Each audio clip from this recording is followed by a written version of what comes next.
नमस्कार दोस्तों। आज हम लोग डिस्कस करने वाले हैं जो इतना बड़ा घोटाला, इतना बड़ा मतलब स्कैम जो हो गया अयोध्या राम मंदिर में।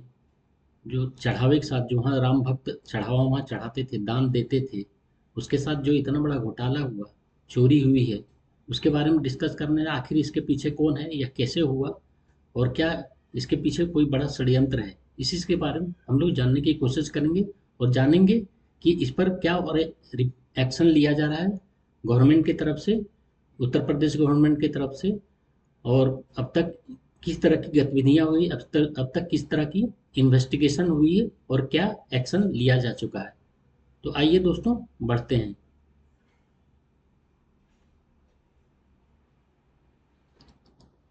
दोस्तों, आप देख सकते हैं कि ये जो करोड़ों हिंदुओं की आस्था के साथ जो खिलवाड़ हुआ है अयोध्या राम मंदिर के लिए, वो बहुत ही शर्मनाक है।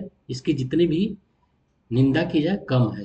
500 सालों के बाद यह मंदिर बनाया गया, और हिंदुओं की प्रतिष्ठा से रिलेटेड, सभ्यता से रिलेटेड, और हिंदुओं के ऊपर जो कुठाराघात किया गया था मुगल शासकों द्वारा, बाबर के द्वारा, उसको मिटा करके जो राम मंदिर का भव्य निर्माण किया गया। और वहाँ पर अगर इस तरह की घटना हो जाए तो ये हिंदू संस्कृति, हिंदू सभ्यता के लिए बहुत बड़ा शर्मनाक घटना है। और इसकी जितनी भी निंदा की जाए कम है। यह आप समझते सकते हैं कि करोड़ों हिंदू, जिनको राम भगवान पर आस्था है, हिंदू सभ्यता, हिंदू संस्कृति पर आस्था है, उन पर इनको कितना चोट पहुंची होगी इस तरह की घटना देख के, इस तरह का स्कैम देख के, इस तरह के चोर, और इस पे जो इन्वॉल्व हैं उन्हें अगर फांसी भी दे दिया जाए तो कम है। तो दोस्तों, इसी से रिलेटेड हम लोग आज डिस्कस करेंगे how Ram temple donation theft unfolded. अब तक 8 अरेस्ट हो चुके हैं, और कहा जा रहा है कि 80 लाख इसमें रिकवर किया गया है। और एसआईटी फाइंडिंग्स के अनुसार इस पर एक्शन लिया जा रहा है। एसआईटी की एक इंटरिम जो रिपोर्ट है अब तक दी जा चुकी है। और 80 लाख तो ये सिर्फ टिप ऑफ द आइसबर्ग है।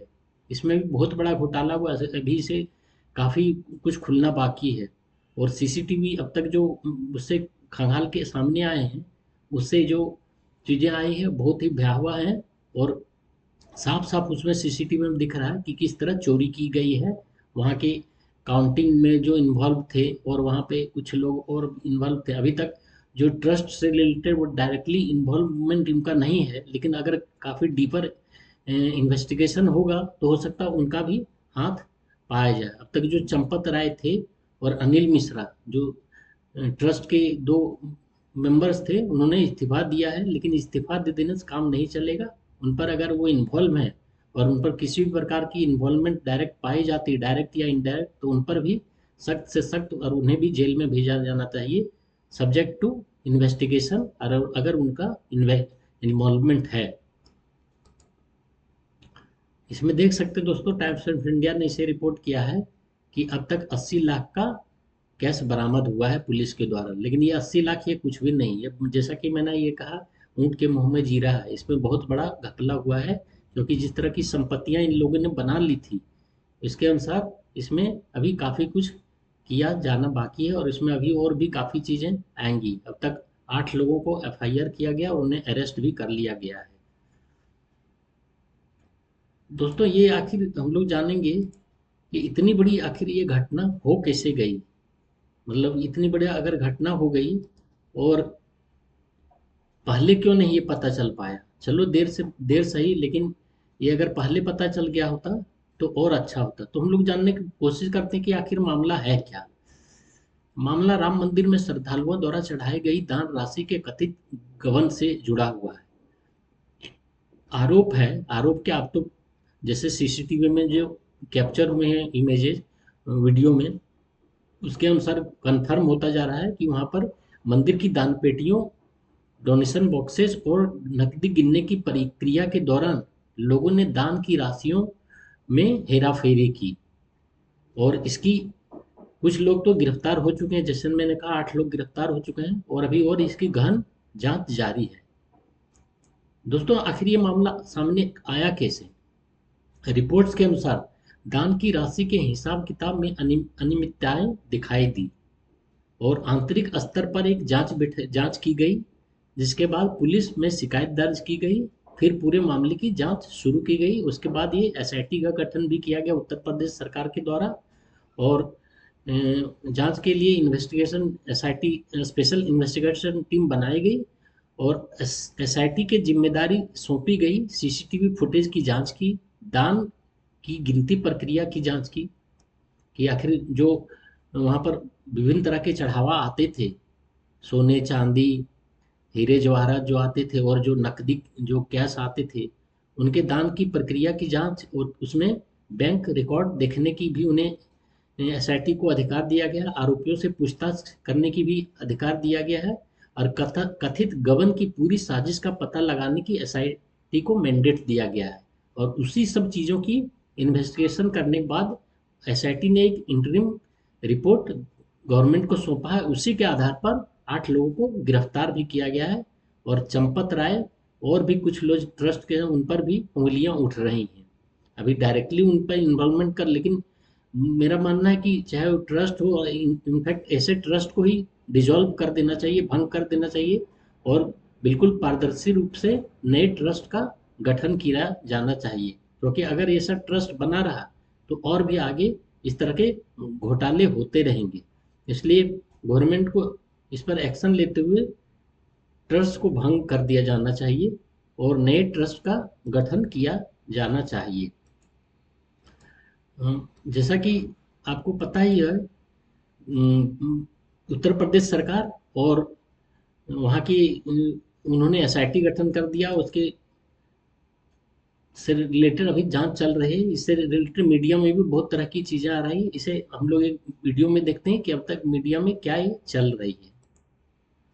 चोरी देखी गई है। सोर्सेस के हवाले से खबर है, राम मंदिर में चढ़ावा चोरी से जुड़ी बहुत बड़ी खबर है। सीसीटीवी में चोरी के सबूत मिले हैं, यानी अब इस पूरे मामले को कथित चढ़ावा चोरी मामला नहीं कहा जा सकता। चोरियां हुई हैं, 65 बार सीसीटीवी फुटेज ने एस्टैब्लिश किया है कि यहां पर चोरियां की गई हैं। इस वक्त की बहुत बड़ी खबर, जो वहां पर सीसीटीवी लगा है उसमें दिखा है कि वहां गड़बड़ी चल रही है, चोरी चल रही है, हेराफेरी चल रही है 1.5 महीने के अंदर, यानी 1.5 महीने।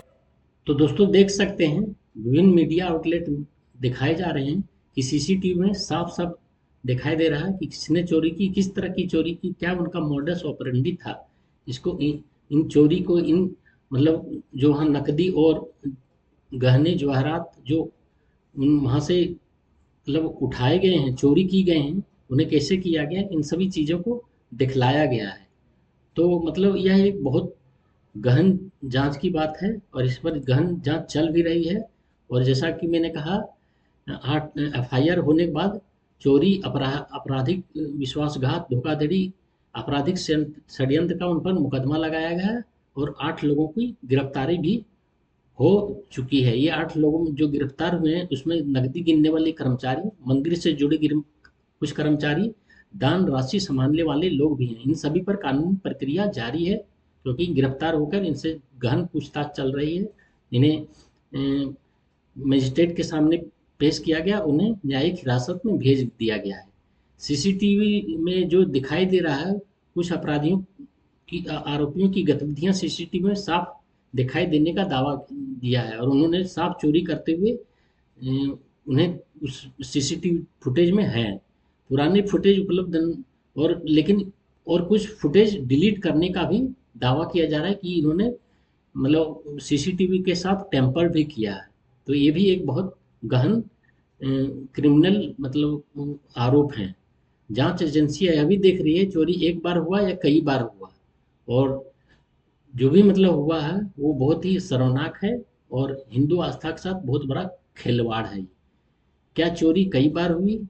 कुछ जांच एजेंसियों का मानना है कि एक बार की घटना नहीं बल्कि कथित रूप से कई बार हुई। इसलिए मतलब ये यहाँ से बहुत बड़ा दान राशि का घपला किया गया है, घोटाला किया गया है। इसी कारण एसआईटी की गठन किया गया और इस पर संगठित गिरोह एक तरह से काम कर रहा था या काम कर रहा था भी, लेकिन मतलब किस तरह से इसमें सारी चीज़ें की गई, ये सारी चीज़ें जब पूरा विस्तृत जांच हो जाएगी एसआईटी के और पुलिस इन्वेस्टिगेशन के द्वारा, तो सारी चीज़ें, अभी तो प्रिलिमिनरी इन्वेस्टिगेशन है और इतनी सारी चीज़ें आ चुकी है। और रिपोर्ट में कहा गया है कि कुछ कुछ आरोपियों के बीच पारिवारिक या व्यक्तिगत संबंध भी सामने आए हैं। इसमें कहा गया है कि मतलब वहाँ पर जो लोग थे, बड़े-बड़े लोग थे, उन्होंने अपने सगे संबंधियों को वहाँ पर ये करेंसी गिनने और दान राशि गिनने, ज्वेलरी हेर जो वहाँ पर आए थे, सोना चांदी, उन्हें गिनने के लिए अपने सगे संबंधियों को दे दिया गया और बिना कोई किसी भी प्रकार का उन्हें उनका पास्ट बैकग्राउंड देखे हुए। तो ये एक बहुत ही गंभीर मामला है और इन सभी चीज़ों की एसआईटी जांच कर रही है। क्या यह सभी मिलकर इसमें यह भी देखा रहा है क्या जिन्होंने उन्हें वहाँ रिक्रूट किया था उनका भी इसमें इन्वॉल्वमेंट है, या ये अलग तरीके से शामिल थे इसमें, मतलब इंडिपेंडेंटली इन्होंने चोरी की है। जैसा कि मैंने कहा अब तक तो 80 लाख बरामद हुआ है, लेकिन 80 लाख ये कुछ नहीं, कुछ रिपोर्ट में कहा जा रहा है कि 2 करोड़ तक अब तक बरामद बरामद हो चुका है। कल मैं दूरदर्शन में देख रहा था तो सुधीर चौधरी जो रिपोर्टर हैं उन्होंने बताया कि लगभग 2 करोड़ से ज़्यादा की राशि बरामद हो चुकी है और कहा जा रहा है कि 7 करोड़ का घपला होने का संभावना है। तो अभी ये जांच जारी है दोस्तों। इसमें ट्रस्ट के कुछ लोगों के इस्तीफे की भी रिपोर्ट है और जैसा कि मैंने कहा चंपत राय और अनिल मिश्रा जो ट्रस्ट के सदस्य थे उन्होंने भी इस्तीफा दिया है और आगे भी इस पे कार्रवाई की जाने की संभावना है। तो इससे रिलेटेड मतलब मैं आपको बतलाना चाहूँगा, इससे रिलेटेड जो योगी आदित्यनाथ सख्त कदम उठाया है। योगी आदित्यनाथ जो उत्तर प्रदेश के मुख्यमंत्री भी हैं, उन्होंने जो सख्त स्टेटमेंट दिया है उसे हम लोग सुनते हैं उन्होंने क्या कहा है। मैंने कहा भी था, मैं 19 जून को अयोध्या के दौरे पे था। मैंने तब भी कहा था, अयोध्या पर आक्षेप मत करो। प्रभु श्री राम की मर्यादा का पालन करना सीखो। और अयोध्या के बारे में जो कदपे समाचार मिल रहे थे, हमने कहा था एसआईटी गठित की गई है। एसआईटी की रिपोर्ट आने के साथ ही हमारी कार्रवाई भी प्रारंभ हो जाएगी। और आपने देखा होगा एसआईटी की रिपोर्ट आई, तुरंत कार्रवाई प्रारंभ हो गई। बड़ी खबर इस वक्त की, राम मंदिर चढ़ावा चोरी के मामले में बहुत बड़ी खबर। चंपत राय, अनिल मिश्रा ने इस्तीफा दे दिया है। सूत्रों के हवाले से ये बड़ी जानकारी मिल रही है कि चंपत राय ने और साथ ही अनिल मिश्रा ने इस्तीफा दे दिया है। तो ये दोस्तों देख सकते हैं कि योगी आदित्यनाथ जो उत्तर प्रदेश के मुख्यमंत्री, उन्होंने सीधा सीधा कठोर शब्दों में कह दिया था कि जो भी इसमें इन्वॉल्व होगा उन्हें, चाहे वो किसी भी पोस्ट हो, कितने ऊंचे हो, उन्हें बख्शा नहीं जाएगा और उन पर सख्त से सख्त कार्रवाई होगी। और उसी के अनुसार 8 लोगों को अरेस्ट भी किया गया है और चंपत राय और अनिल मिश्रा जो कि ट्रस्ट के सदस्य थे उन्हें इस्तीफा भी देना पड़ा है। तो मतलब किसी भी तरह से किसी को भी छोड़ा नहीं जाएगा। ये साफ साफ प्रशासन का आदेश है, साफ साफ निर्देश है कि ये करोड़ों हिंदुओं की आस्था से जुड़ा हुआ मामला है और इस तरह हिंदुओं की आस्था के साथ खिलवाड़ नहीं किया जा सकता। वो मंदिर जिसके लिए संघर्ष 500 सालों से ज़्यादा का संघर्ष किया गया, जो मुगलों की मतलब एक तरह से मुगलों के द्वारा, बाबर के द्वारा मंदिर को अयोध्या में राम मंदिर को तोड़कर वहाँ पर मस्जिद का निर्माण कर दिया गया था। वैसे 500 सालों का संघर्ष के बाद मंदिर बनाई गई, वहाँ पर इस तरह की घटना हुई। करोड़ों हिंदुओं जिन्हों की आस्था है हमारी प्रभु श्री राम पे, उनके लिए बहुत बड़ा आघात है और इस पे जितनी भी इसकी आलोचना की जाए, जितनी भी सख्त कदम उठाई जाए, इसकी वो कम ही है। तो ये मतलब जो एक तरह से इस पर बहुत लोगों का प्रतिक्रिया भी आई है। रामलला मूर्ति के शिल्पकार जो थे इस घटना को बेहद दुखद बतलाया और उन्होंने कहा कि श्रद्धालु विश्वास से दान करते हैं, यदि कोई दोषी है तो उसके खिलाफ कड़ी कार्रवाई होनी चाहिए। जांच में अभी कौन कौन से सवाल बाकी हैं दोस्तों, अभी काफी सवाल अभी जांच में बाकी ही हैं। से एसआईटी अभी यह पता लगा रही है कथित चोरी कब से चल रही थी, क्या और लोग भी शामिल थे, कुल कितना पैसा गायब हुआ, क्या सुरक्षा व्यवस्था में कमी थी, क्या ऑडिट व्यवस्था मजबूत थी या नहीं, क्या किसी वरिष्ठ स्तर पर निगरानी में चूक हुई। इन सभी चीज़ों की मतलब जांच चल रही है पुलिस के द्वारा भी और एसआईटी के द्वारा। और अभी तक क्या हुआ, क्या नहीं, उसके बारे में भी हम लोग जानते हैं। अभी तक पुष्टि हुई बातें हैं, एफआईआर दर्ज हुई और एसआईटी जांच कर रही है। 8 लोगों की गिरफ्तारी हो चुकी है, जो मुख्यतः मतलब गिनती करने में लोग इन्वॉल्व थे और अकाउंट से रिलेटेड चीज़ें देखते थे, और बैंक के अधिकारी भी कुछ इन्वॉल्वमेंट पाई गए। 80 लाख रुपया बरामद हो गई ऐसी कही जा रही है, लेकिन कुछ सोर्सेज से 2 करोड़ तक की बरामदी की भी बात की जा रही है। सीसीटीवी और वित्तीय रिकॉर्ड्स की जांच हो रही है और उसी के आधार पर चोरी से रिलेटेड सबूत भी मिले हैं, वीडियो भी मिले हैं। अभी काफ़ी कुछ साबित होना बाकी है, जैसे कुल कितना पैसा गबन हुआ। जैसे अभी मैंने कहा कि इसमें बहुत बड़ी मात्रा में पैसा और ज्वेलरी के गबन का आरोप है, और कितने वरिष्ठ लोग और कितने लोग इसमें शामिल हैं।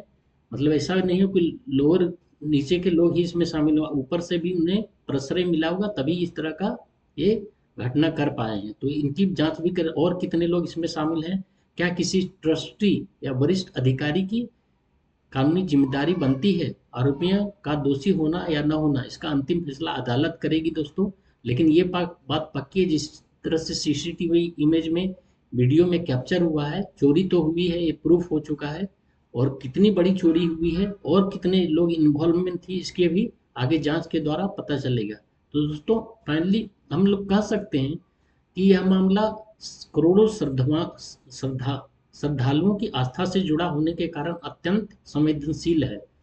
अब तक की जानकारी के अनुसार पुलिस और एसआईटी ने कई लोगों को गिरफ्तार किया है और जांच जारी है। हालांकि जांच और न्यायिक प्रक्रिया पूरी होने से पहले किसी भी व्यक्ति या संस्था की आपराधिक जिम्मेदारी को अंतिम रूप से स्थापित नहीं माना जा सकता।